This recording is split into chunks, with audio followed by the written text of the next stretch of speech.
Overall, for the entirety of the program, you can see my average heart rate is exactly 96 beats per minute. In comparison, my warm-up cardio was 120. What does that tell me?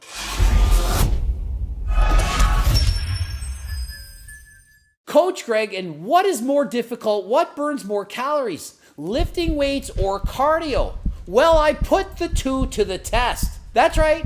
I did a cardio session, had my heart rate monitor on, and then I did a weightlifting session with my heart rate monitor on. And so we're going to compare what is it like on your heart when you're doing cardio versus when you're lifting weights. Okay, so I started with a 20-minute easy warm-up. As you can see, my heart rate was approximately 110 beats per minute at the start of the warm-up, and it gradually rose, peaking in the upper 130s, but for the most part, throughout the warm-up, it was in the 120s, perhaps 125. And you can see, on average, for the 20 minutes, 120 beats per minute. And so that is a typical easy warm-up for me. I did 20 minutes, get my heart rate going, get a bit of a sweat, prevent injury, to prepare me for the weights I'm about to lift. Girls Kitten, what are you? Oh, good job, Girls Kitten. Yeah, you chased him down. So funny. She's like, whoo, whoo, whoo, whoo, doing everything. Oh, it's like doing a video on a farm. So in this workout, I'm training at home and I'm doing back, chest, shoulders, and biceps. I wanted to do the legs, but they were way too sore from previously training legs and racing hard on the bike. They were just too friggin' sore, could not do them. And so looking at the chart, you can see several peaks and valleys. When it's peaking, that is when I'm doing a set. As I'm doing a set, my heart rate is rising to make up for the demands of the muscle. The muscle is working hard and it needs more oxygen, and therefore my heart is beating faster to carry more blood to the muscles. After I'm done the set, my heart rate can then relax and slow down. Doesn't need as much oxygen, and so it's recovering. Then I do another set, and you can see the heart rate yet again rises. Up and down, back and forth. You will notice my heart rate goes higher on some sets than on others. When you're doing a set of back, it's a lot more strenuous than doing a set of biceps or shoulders. And so you see the heart rate going a little bit higher on some, not as high on others. Also, on some sets, I was doing back-to-back sets or supersets. That allows the heart rate to go even harder because you're placing greater demand on the heart. On average, my rest time was about 1 to 2 minutes between sets.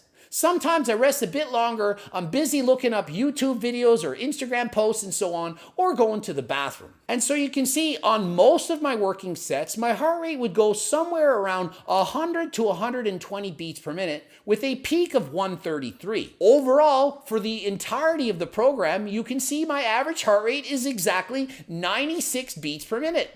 In comparison, my warm-up cardio was 120. What does that tell me? It tells me that on average, I was working harder during my warm-up than during my weightlifting session. Notice at the end, there's a heart rate, it's close to 120 for an extended period of time. You may be asking yourself, what's going on? Was that a 5-minute set? That was me practicing posing. Even to this day, even though I don't have any competitions coming up, I still work on posing. Bringing out detail in the muscles, seeing what it actually looks like. And as you can see, actually posing on average is more difficult than my workout itself.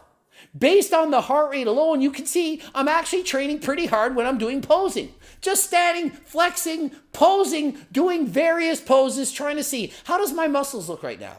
I injured the left tricep. You can see my bicep is better on this side than on this side. And I haven't trained my tricep in a long time. I've only more recently been able to train triceps yet again. My maximum heart rate only 133 beats per minute. That is not very hard, although I was working to failure on these sets. Doing pull down, seated rows, side laterals, bicep curls. They were hard sets, but they don't involve your entire body. Had I been doing squats or perhaps deadlifts, I'm certain my heart rate would have been going higher. However, this was the exact heart rate that I'm showing you during my weightlifting session. A hard leg training session uses more muscles. Your legs are obviously bigger, but this is a typical workout that someone would do in the gym. I train harder than most people, and so you can see what my heart rate is. If I rested less between sets, you would see the heart rate peaks a lot closer together. However, if you're trying to maximize muscle growth, you should be resting at least 1 to 2 minutes between sets. And now let's compare what my heart rate looks like during a bike race, doing cardio of just over an hour in length. As you can see, immediately my heart rate's 140. When you do a bike race, right off, the pace is intense, much harder than a warm-up. You'll see my heart rate go up and down various times throughout the race. When you're bike racing, there are hills, and when there are hills, you have to work harder to get up the hill. When you're going downhill, it's easy, hence your heart rate slows down.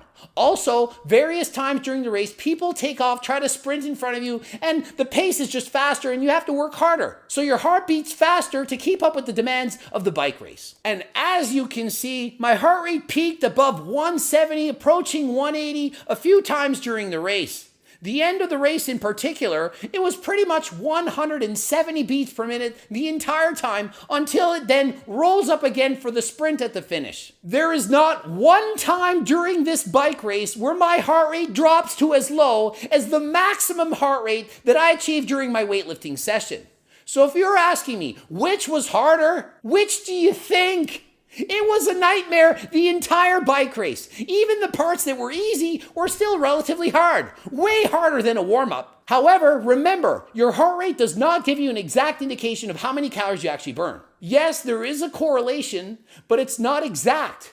It's a guess. So if you're wearing a Fitbit or some form of a watch that measures your heart rate and tells you how many calories you're burning, it's guessing how many calories you're burning, and oftentimes it overestimates the calories burned. When riding on the bike, it tracks your wattage. The wattage predicts calories very accurately, and so for this bike race, I burn over 1,000 calories in an hour.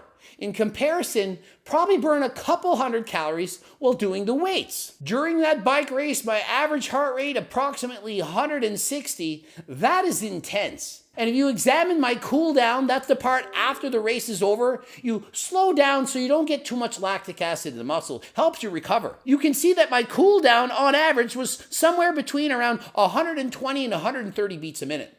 That is in fact harder than my warm-up, and I'm cooling down, and that is much higher than my actual weightlifting session. So what is the lesson to be learned? Cardio is harder than weights. It works out your heart much more intensely. And if you're trying to get the best of both worlds and you have limited time in the gym, here's something you can do. You could quite literally do your cardio as you rest between sets. You do a hard set of bicep curls, and then you get on the treadmill. Walk for 2 or 3 minutes, get off the treadmill, do your bicep curls again. You could repeat this back and forth for perhaps an hour and get a great cardiovascular workout combined with a great weightlifting workout. And depending on your goals, you could do a circuit. You could do biceps for 30 seconds, followed by cardio for a minute, shoulders for 30 seconds, cardio for a minute, and go back and forth, alternating each body part. The choice is up to you, but the point is, do something. Whether it's cardio or weights or both, it's obviously better than sitting on your ass and doing nothing.